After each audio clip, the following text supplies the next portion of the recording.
1 Timóteo capítulo 1. Eu, Paulo, apóstolo de Cristo Jesus, por ordem de Deus, o nosso Salvador, e de Cristo Jesus, a nossa esperança, escreva a você, Timóteo, meu verdadeiro filho na fé, que a graça, a misericórdia e a paz de Deus o Pai e de Cristo Jesus, o nosso Senhor, estejam com você. Peço que você continue na cidade de Éfeso, como já pedi quando estava indo para a província da Macedônia. Existem aí nessa cidade alguns que estão ensinando doutrinas falsas e você precisa fazer com que eles parem com isso.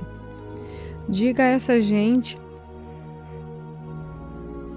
que deixe de lado as lendas e as longas listas de nomes de antepassados, pois essas coisas só produzem discussões. Elas não têm nada a ver com o plano de Deus, que é conhecido somente por meio da fé. Essa ordem está sendo dada a fim de que amemos uns aos outros com um amor que vem de um coração puro, de uma consciência limpa, de uma fé verdadeira. Alguns abandonaram essas coisas e se perderam em discussões inúteis. Eles querem ser mestres na lei de Deus, mas não entendem nem o que eles mesmos estão dizendo, nem aquilo que falam com tanta certeza. Sabemos que a lei de Deus é boa, se for usada como se deve. Devemos lembrar, é claro, que as leis são feitas não para as pessoas corretas, mas para os marginais e criminosos, os ateus e os que praticam o mal, e para os que não respeitam a Deus nem a religião. São feitas também para os que matam os seus pais e para outros assassinos, e para os imorais, os homossexuais, os sequestradores, os mentirosos, os que dão falso testemunho, e para os que fazem qualquer outra coisa que é contra o verdadeiro ensinamento. Esse ensinamento se encontra no Evangelho de Deus, que Deus me encarregou de anunciar. Isso é, na boa notícia que vem de Deus, bendito e glorioso. Agradeço a Cristo Jesus, o nosso Senhor, que me tem dado forças para cumprir a minha missão. Eu lhe agradeço porque Ele achou que eu era merecedor e por me escolher para servi-lo. Ele fez isso, apesar de eu ter sido dito blasfêmia contra ele no passado e de o ter perseguido e insultado. Mas Deus teve misericórdia de mim, pois eu não tinha fé e por isso não sabia o que estava fazendo. E o nosso Senhor derramou a sua imensa graça sobre mim e me deu a fé e o amor que temos por estarmos unidos com Cristo Jesus. O ensinamento verdadeiro e que deve ser crido e aceito de todo o coração é este: Cristo Jesus veio ao mundo para salvar os pecadores, dos quais eu sou o pior. Mas foi por esse mesmo motivo que Deus teve misericórdia de mim, para que Cristo Jesus pudesse mostrar toda a sua paciência comigo. Isso ficará como exemplo para todos os que, no futuro, vão crer nele e receber a vida eterna. Ao reino eterno, imortal, invisível, único Deus. A ele sejam dadas a honra e a glória para todos sempre. Amém. Timóteo, meu filho, eu entrego essa ordem a você. Ela está de acordo com as palavras da profecia ditas há muito tempo a respeito de você. Que essas palavras sejam as suas armas para que você possa combater bem. Conserve a sua fé e mantenha a sua consciência limpa.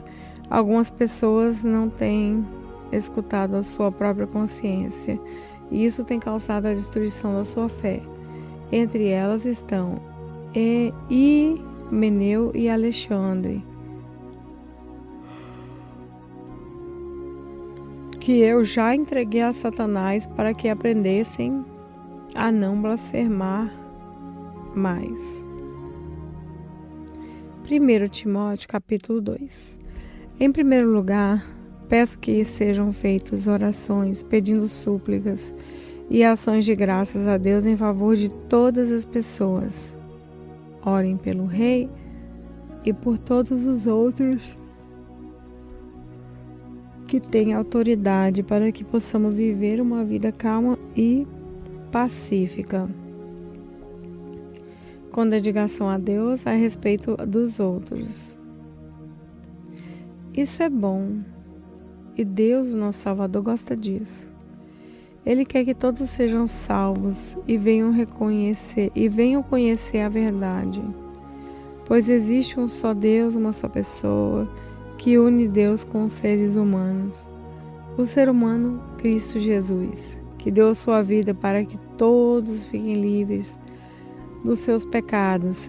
Essa foi a prova dada no tempo certo, de que Deus quer que todos sejam salvos.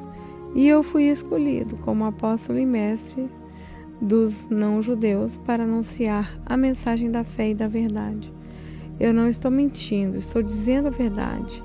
Quero que em todos os lugares os homens orem, homens dedicados a Deus, e que ao orarem eles levantem a mão, sem ódio, sem brigas. Quero também que as mulheres sejam sensatas e usem roupas decentes e simples. Que elas se enfeitem, mas não com penteados complicados, nem com joias de ouro ou pérolas, nem com roupas caras. Que se enfeitem com boas ações, como devem fazer as mulheres que dizem que são dedicadas a Deus. As mulheres devem aprender em silêncio e com toda humildade.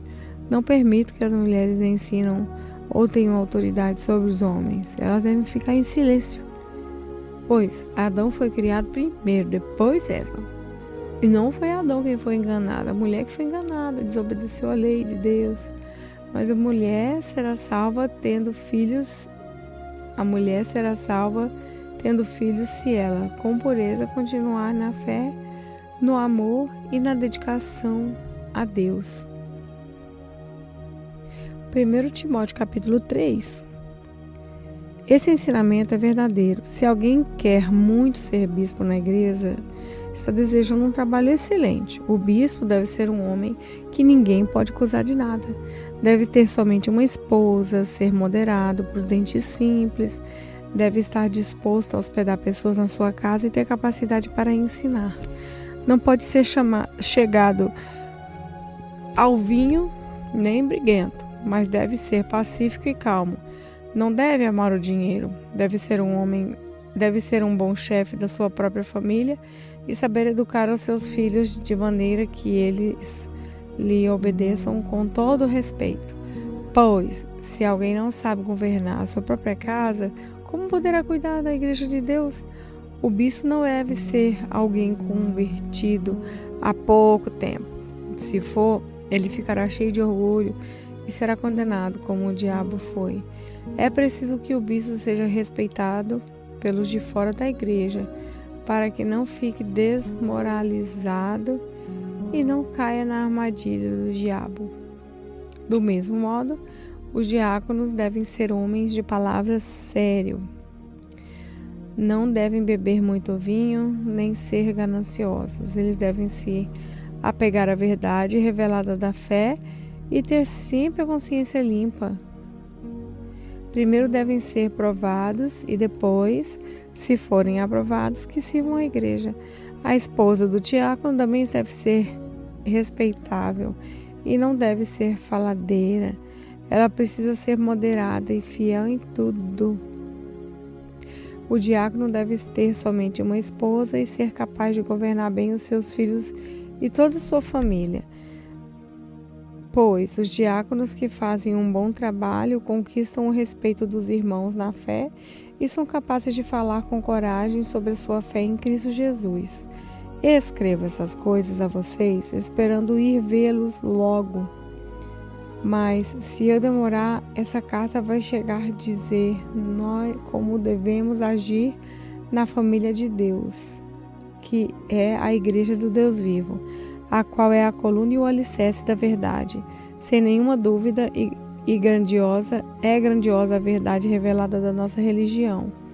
Essa verdade é a seguinte: Ele se tornou um ser humano, foi aprovado pelo Espírito de Deus, foi visto pelos anjos, foi anunciado entre as nações, foi aceito com fé por muitos do mundo inteiro e foi levado para a glória.